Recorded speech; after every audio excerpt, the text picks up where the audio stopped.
आज के इस वीडियो में हम समष्टि अर्थशास्त्र क्या होती है उसका अध्ययन करेंगे। हमने पिछले कुछ वीडियो में यह जाना कि व्यष्टि अर्थशास्त्र क्या होता है। वहीं आज के इस वीडियो में हम जानेंगे कि समष्टि अर्थशास्त्र किसे कहा जाता है। अंग्रेजी में समष्टि अर्थशास्त्र को मैक्रो इकोनॉमिक्स के नाम से जाना जाता है और मैक्रो का शाब्दिक अर्थ होता है बड़ा या विशाल। यानी जो समष्टि अर्थशास्त्र है अर्थशास्त्र की वह शाखा है जिसमें आर्थिक इकाइयों का समग्र रूप से अध्ययन किया जाता है। जहां व्यष्टि अर्थशास्त्र में हम व्यक्तिगत इकाइयों का अध्ययन करते थे, जैसे हम किसी विशिष्ट व्यक्ति का अध्ययन करते थे, विशिष्ट परिवार का या विशिष्ट उद्योग या विशिष्ट फर्म का अध्ययन करते थे। वहीं समष्टि अर्थशास्त्र में हम एग्रीगेट्स का अध्ययन करते हैं, योगों का अध्ययन करते हैं, टोटल का अध्ययन करते हैं। जैसे वहां हम एक व्यक्ति की आय का अध्ययन करते थे, या हम राष्ट्रीय आय का अध्ययन करते हैं, या हम राष्ट्रीय बचत का अध्ययन कर सकते हैं, कुल विनियोग का अध्ययन कर सकते हैं, कुल रोजगार स्तर का अध्ययन कर सकते हैं, अर्थव्यवस्था में कुल उत्पादन कितना हुआ है, कुल उपभोग कितना हुआ है, अर्थव्यवस्था का सामान्य मूल्य स्तर क्या है। इस दृष्टि से हम कह सकते हैं कि समष्टि अर्थशास्त्र की वह शाखा है जिसमें संपूर्ण अर्थव्यवस्था के सारे आयामों का अध्ययन किया जाता है। यानी ये जो अध्ययन है वह हम कह सकते हैं एग्रीगेट्स का अध्ययन है, टोटल का अध्ययन है, कुल का अध्ययन है।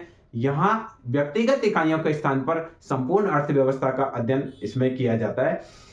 तो इस आधार पर इस अर्थव्यवस्था को कई बार समग्र का अर्थशास्त्र भी कहा जाता है, क्योंकि इसमें व्यक्तिगत इकाइयों का अध्ययन नहीं कर पूरी की पूरी संगठन का अध्ययन किया जाता है और उनके योगफलों का अध्ययन किया जाता है। प्रोफेसर बोल्डिंग ने समष्टि अर्थशास्त्र की परिभाषा देते हुए क्या कहा था कि समष्टि अर्थशास्त्र व्यक्तिगत इकाइयों का नहीं बल्कि योग का अध्ययन है। इसमें व्यक्तिगत आय के स्थान पर राष्ट्रीय आय का अध्ययन किया जाता है, व्यक्तिगत उत्पादन के स्थान पर राष्ट्रीय उत्पादन का अध्ययन किया जाता है और व्यक्तिगत कीमत के स्थान पर कीमत स्तर का अध्ययन किया जाता है। यानी जो प्रोफेसर बोल्डिंग है वो बहुत क्लियर कह रहे हैं कि समष्टि अर्थशास्त्र क्या है। समष्टि अर्थशास्त्र वह अर्थशास्त्र है जिसमें समग्र का और योग का अध्ययन करते हैं। जहां व्यष्टि अर्थशास्त्र में हम व्यक्तिगत आय का अध्ययन करते हैं, तो ये बोल्डिंग क्या कहते हैं कि समष्टि अर्थशास्त्र में व्यक्तिगत आय के स्थान पर राष्ट्रीय आय का, व्यक्तिगत उत्पादन के स्थान पर राष्ट्रीय उत्पादन का अध्ययन किया जाता है और व्यक्तिगत कीमत के स्थान पर व्यक्तिगत पूरी कीमत स्तर का अध्ययन किया जाता है। यानी जो समष्टि अर्थशास्त्र है वो योग का अध्ययन है। बोल्डिंग ने अपनी दूसरी किताब में एक जगह लिखा है, समष्टि अर्थशास्त्र आर्थिक मात्राओं के योगों व औसतों की प्रकृति, संबंधों और व्यवहारों का अध्ययन है। कि यानी जो समष्टि अर्थशास्त्र है वो योगों का अध्ययन है, औसतों का अध्ययन है और टोटल का अध्ययन है।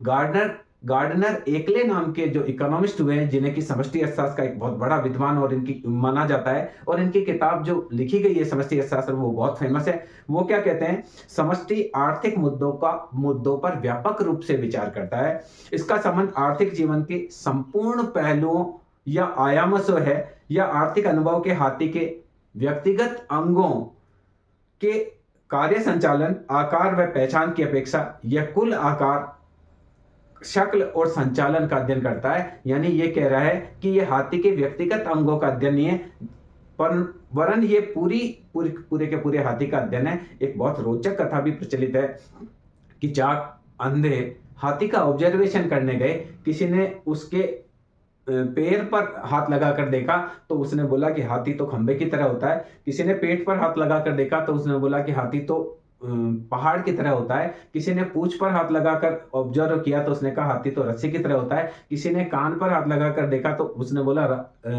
हाथी तो बहुत एकदम पतला सा जानवर है। जबकि व्यवहार में हाथी कैसा होता है हम सब जानते हैं।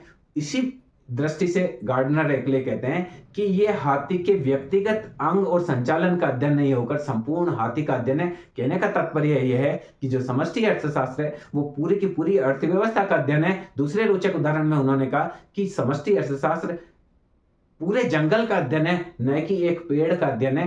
कहने का तात्पर्य यह है कि समष्टि अर्थशास्त्र की वह शाखा है जिसमें हम समग्र अर्थव्यवस्था का अध्ययन एक साथ करते हैं। हम योगों का अध्ययन करते हैं, टोटल का अध्ययन करते हैं, औसतों का अध्ययन करते हैं और जो भी निर्णय लेते हैं वो पूरी अर्थव्यवस्था से संबंधित होते हैं, न कि अर्थव्यवस्था के किसी विशेष क्षेत्र से संबंधित होते हैं। यही कारण है कि इसमें हम व्यक्तिगत आय के स्थान पर राष्ट्रीय आय का अध्ययन करते हैं, व्यक्तिगत बचत के स्थान पर राष्ट्रीय बचत का अध्ययन करते हैं, व्यक्तिगत उत्पादन के एक फर्म के उत्पादन के स्थान पर उत्पादन स्तर का अध्ययन करते हैं, किसी वस्तु की कीमत के स्थान पर कीमत स्तर का या किसी साधन की कीमत के स्थान पर पूरे साधन पूरी जो अर्थव्यवस्था है उसमें साधन की कीमत क्या है उसका अध्ययन करते हैं। तो इस आधार पर हम कह सकते हैं कि समष्टि अर्थशास्त्र की वह शाखा है जिसमें पूरी की पूरी अर्थव्यवस्था का समग्र रूप से अध्ययन किया जाता है।